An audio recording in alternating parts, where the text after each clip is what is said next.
यो चीज़ है ते यही साडा शौक है। सान इस शौक दे अगे कोई चीज़ भी चंगी नहीं लगती।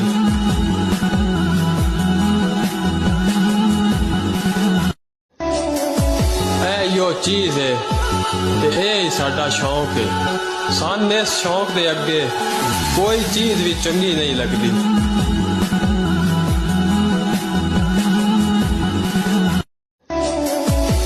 यो चीज़ है ते यही साडा शौक है। सान इस शौक दे अगे कोई चीज़ भी चंगी नहीं लगती।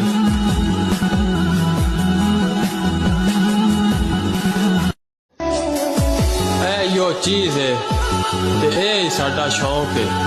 सान इस शौक दे अगे कोई चीज़ भी चंगी नहीं लगती।